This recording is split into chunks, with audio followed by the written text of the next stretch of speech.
আসসালামু আলাইকুম রহমতুল্লাহি ওবরকাতুহু।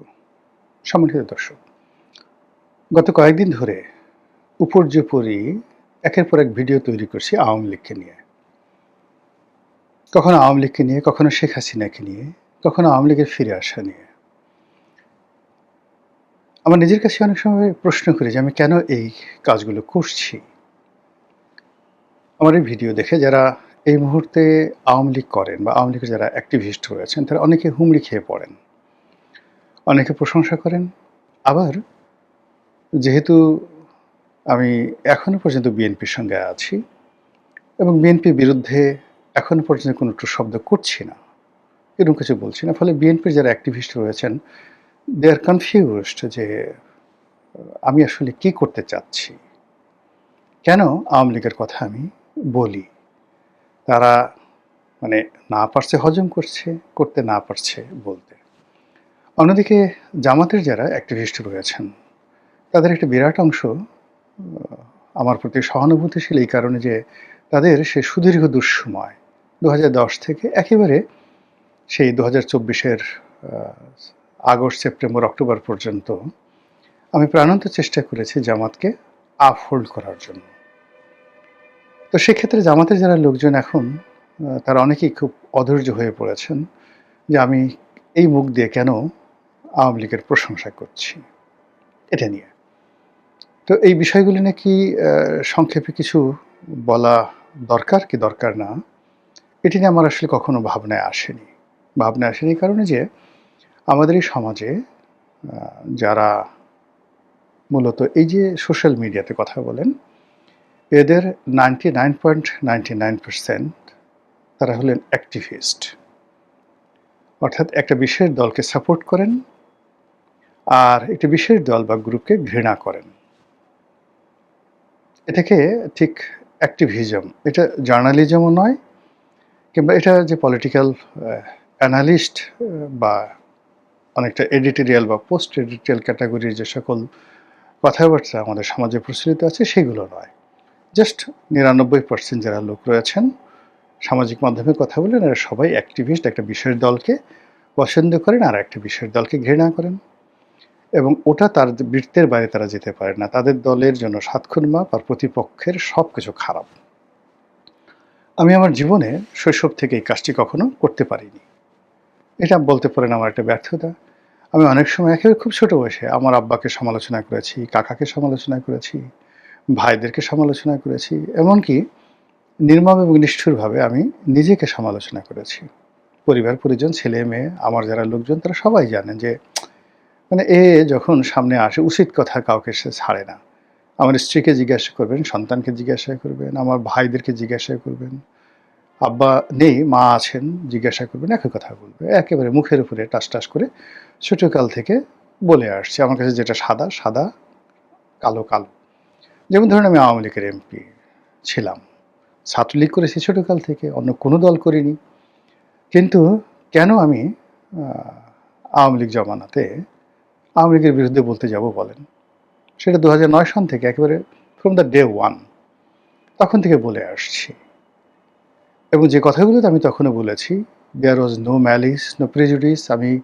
আমার কোনো মানে আওয়ামী লীগের কোনো নেতা কর্মী ইনক্লুডিং মাননীয় সাবেক প্রধানমন্ত্রী তিনিও বলতে পারবেন না যে এই ছেলেটি বা এই তার দলের কর্মীটি কখনো তার সামনে গিয়েছেন, কোনো মন্ত্রীর কাছে গিয়েছেন, একটা সুপারিশ নিয়ে, ফাইল নিয়ে, কাজ নিয়ে, যেটি দল দেয়নি, রাগ করেছে বা কোনো কিছু দল ছেলেটি চেয়েছে দেওয়া হয়নি, এই কারণে অভিমান হয়ে সেই কথাগুলো বলেছে।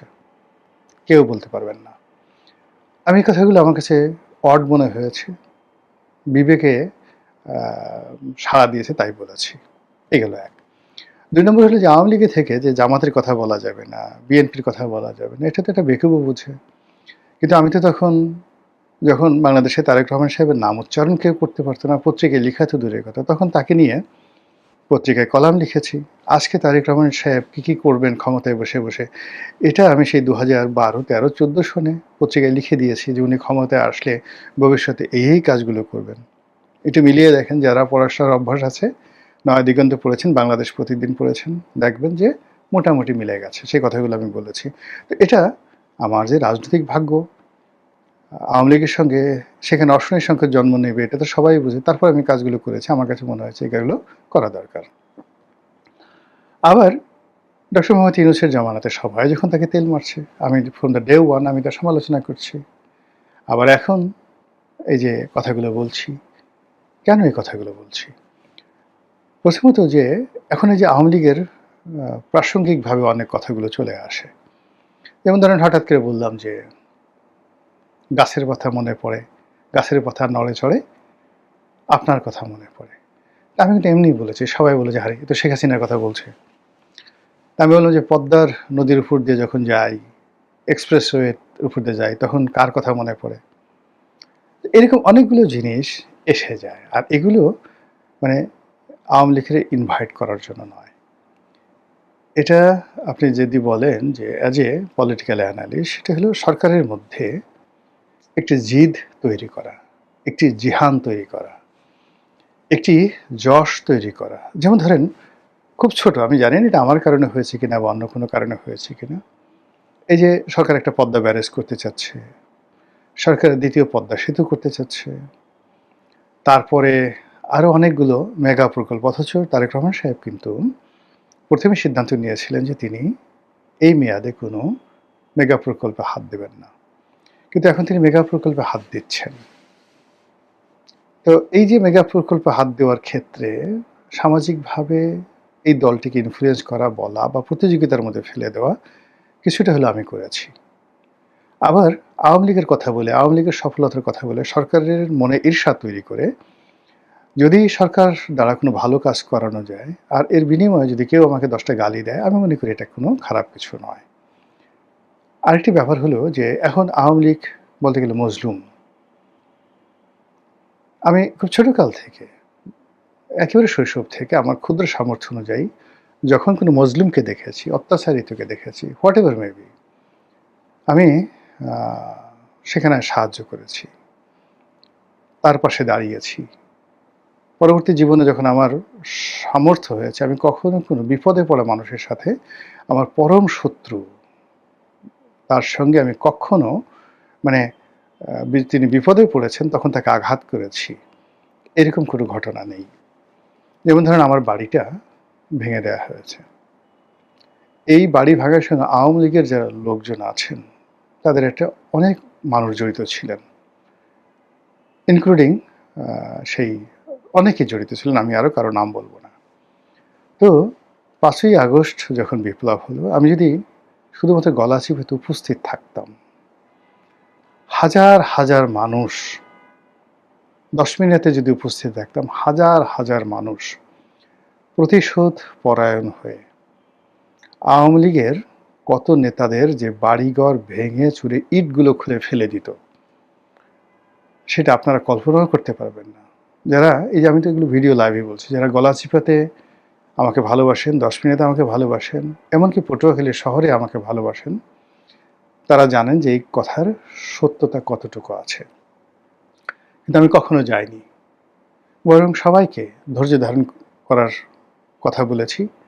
এবং আমার বিশ্বাস যে বাংলাদেশে যে সকল এলাকাতে সবচেয়ে কম ক্ষয়ক্ষতি হয়েছে সেটা গলাচিপা এবং 10 মিনিটে রাজনৈতিক সহিংসতা আওয়ামী লীগের পতনের পরে সবচেয়ে কম হয়েছে, মামলা মোকদ্দমা সবচেয়ে কম হয়েছে। তো এখানে ধরেন অন্যান্য যারা ছিলেন, কিন্তু পলিটিক্যালি তো সবচেয়ে, আমি যেহেতু বিএনপির পক্ষে সর্বশেষ ইলেকশন করেছি, বিএনপি যারা শক্তিশালী বা যারা মাসেলম্যান তারা সবাই আমার পরিবারের লোকজন, আমার আত্মীয় স্বজন টিল নাও এখন পর্যন্ত।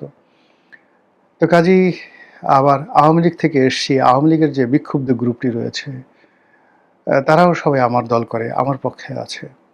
তো কাজে এই সমস্ত কিছু দিয়ে ওখানে যে শক্তিমত্তা প্রদর্শন করা গত 2 বছরে, সেটা আমার পক্ষে যতটা সম্ভব এটা অন্য কোনো রাজনৈতিক যারা প্রতিপক্ষ তাদের পক্ষে একেবারে অসম্ভব ছিল।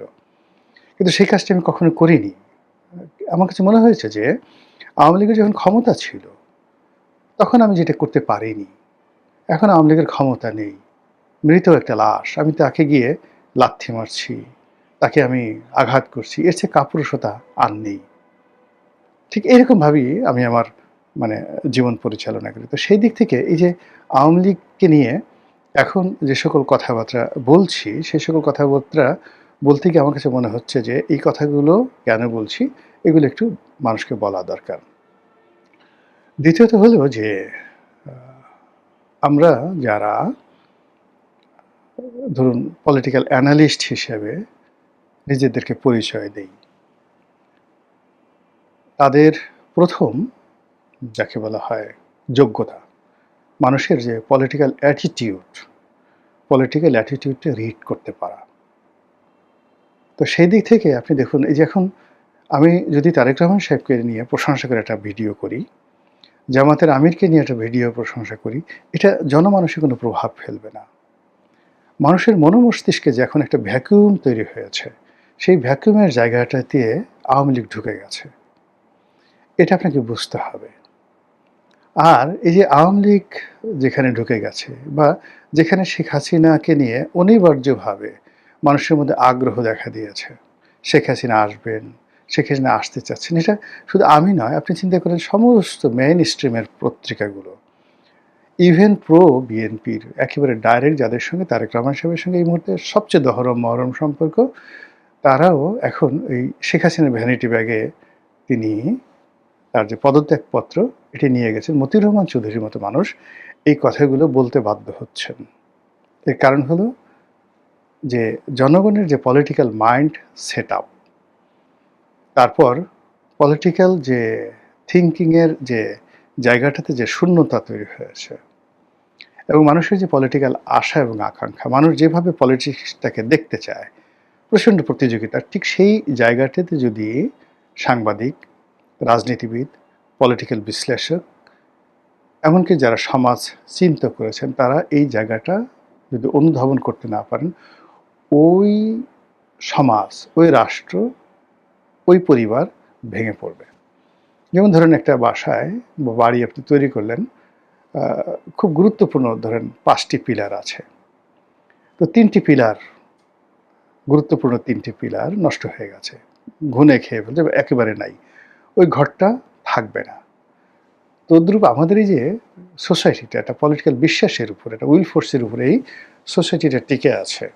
তো সেখানে আওয়ামী লীগের যে উপস্থিতিটি রয়েছে বা আওয়ামী লীগ সম্পর্কে যে মানুষের যে ভ্যাকুমটা রয়েছে, মানুষের যে চিন্তা চেতনা রয়েছে, এটা নিয়ে আপনাকে কল্পনা করতে হবে, এই অভাবটা বুঝতে হবে। আর এই অভাবটার কারণে কি হচ্ছে, আওয়ামী লীগ নিয়ে যে কোনো কথা বললেই মানুষ সঙ্গে সঙ্গে সেটা লুফে নিচ্ছে with great regards and attention. ফলে শেখ হাসিনা কী করছেন, আওয়ামী লীগের কমিটি কীভাবে গঠিত হচ্ছে, এই বিষয়গুলো নিয়ে যখন আমরা আলোচনা করি এবং এই আলোচনাটা প্রায়ই আমাদের কল্পনাপ্রসূত হয়। মানে আমি যা চিন্তা করছি, ধরেন এই যে রবীন্দ্রনাথ একটা চিন্তা করছে, একজন দার্শনিক একটা চিন্তা করেছেন, ইমানুয়েল কান্ট একটা চিন্তা করেছেন, জাস্ট এটা কিন্তু তার কল্পনাপ্রসূত। কিন্তু আমরা শত শত বছর পরে সেই জিনিসগুলোকে আবার বিশ্লেষণ করে বলছি না, হি ওয়াজ রাইট, এইভাবে আসলে চিন্তা হওয়া উচিত। তো সেক্ষেত্রে আওয়ামী লীগের যে অনুপস্থিতি বা ফিরে আসা, তার যে কৌশল, সেই কৌশল নিয়ে আলোচনা করব খুব সংক্ষেপে, যেহেতু ভূমিকাটা বড় হয়ে গেছে। আওয়ামী লীগ ফিরে আসার চেষ্টা করছে এবং তারা ফিরে আসতে পারবে কি পারবে না এটা পরের ব্যাপার, কিন্তু ফিরে আসার চেষ্টা করছে এবং ফিরে আসার জন্য তারা যে কৌশল অবলম্বন করছে, একেবারে এই মুহূর্তে ইরান এবং আমেরিকার যে যুদ্ধ, ডোনাল্ড ট্রাম্প এবং আয়াতুল্লাহ আলী খামেনি মারা যাওয়ার আগ পর্যন্ত তাদের মধ্যে যে কৌশলগত বুদ্ধিমত্তার খেলা চলছিল এবং এখন এই মুহূর্তে থেমে থেমে আক্রমণ হচ্ছে, গেরিলা আক্রমণ হচ্ছে, বিমান হামলা হচ্ছে, গ্রেনেড হামলা হচ্ছে, ড্রোন হামলা হচ্ছে, আবার শান্তি আলোচনা হচ্ছে। এর মধ্যে একে অপরকে কৌশলে জড়িয়ে ফেলেছে। এই যে ইরানের যে কৌশলটা এই মুহূর্তে, খুবই দুর্বল অবস্থান, সীমিত অর্থ, তারপর যাকে বলা হয় সীমিত সামর্থ্য, যুদ্ধ করার যে ক্ষমতা সেটাও সীমিত, কিন্তু তারপরে বিশ্বের একটা পরাশক্তিকে নাকে দড়ি দিয়ে সে ঘুরাচ্ছে তার প্রজ্ঞা দ্বারা, মেধা দ্বারা এবং তার জনসমর্থন দ্বারা। আর সবচেয়ে বড় ব্যাপার হলো ইরানের একটা দীর্ঘ হেরিটেজ আছে, ঐতিহ্য রয়েছে যে তারা কখনো পরাজিত হয়নি, তারা লড়াই সংগ্রামে জিতেছে, তারা হাজার হাজার বছর ধরে পৃথিবী শাসন করেছে। এই লিগেসি দিয়ে খুব সহজে আমেরিকাকে সন্দেহ তৈরি করা যাচ্ছে। ফলে এখন ডোনাল্ড ট্রাম্প বলতে বাধ্য হয়েছেন যে ইরান আক্রমণ করা তার ঐতিহাসিক ভুল, যেভাবে তার পূর্বসূরীরা ভুল করেছেন ইরাকে ইন্টারভেন করে। একইভাবে এই যে এখন আওয়ামী লীগ নিয়ে যে সিদ্ধান্ত ডক্টর মোহাম্মদ ইউনূস নিয়েছেন, তিনি আফসোস করছেন। যদি তিনি আওয়ামী লীগকে রিভাইভ রাখতেন, আওয়ামী লীগ যদি এই অবস্থায় থাকতো, আওয়ামী লীগ, বিএনপি, জামাত পুরো রাজনৈতিক ময়দানে এমন একটা অবস্থা তৈরি করতো যে তিনি অনায়াসে 5 বছর পার করে দিতে পারতেন। দ্বিতীয়ত, এই যে এই সরকার এসে আবার আওয়ামী লীগকে নিষিদ্ধ করে যে একটা খারাপ দৃষ্টান্ত স্থাপন করেছেন, এটা বিএনপির যে পুরো রাজনৈতিক ভবিষ্যৎ, সেই ভবিষ্যৎটিকে রীতিমতো হুমকির মুখে ফিরে দিয়েছে। আর আওয়ামী লীগের বাংলাদেশে ফিরে আসাটা রীতিমতো অনিবার্য, অত্যন্ত গুরুত্বপূর্ণ, ইম্পর্টেন্টলি অনিবার্য করে ফেলেছে। তো এই যে ইরান এবং ডোনাল্ড ট্রাম্প, ইরান এবং আমেরিকা, এই যুদ্ধের যে অসম একটা যুদ্ধ, সেই যুদ্ধের পরিণতিতে আজকে বিজয়টা যেভাবে ইরানের একেবারে হাতের মুঠায় এসে গেছে, মধ্যপ্রাচ্যের সকল সম্ভাবনা যেভাবে আমেরিকার হাত থেকে ইরানের হাতে চলে এসছে, যে হরমুজ প্রণালী ইরান কোনোদিন সেখানে কোনো লেভি আরোপ করেনি, কেননা অ্যাজ পার ইন্টারন্যাশনাল ল অনুযায়ী কোনো ন্যাচারাল, যে সেটা নদী হোক, খাল হোক, সমুদ্র হোক, প্রাকৃতিক, তার উপরে কোনো দেশ লেভি বসাতে পারে না। কিন্তু যেটা তারা নিজেরা খনন করে, যেমন গ্র্যান্ড ক্যানাল, সুয়েজ ক্যানাল, তারপরে ধরুন অন্যান্য যে সকল প্রণালী রয়েছে, এগুলো মনুষ্য সৃষ্টি, কৃত্রিম, সেগুলোর উপরে তারা সেই লেভি ধারণ করতে পারে।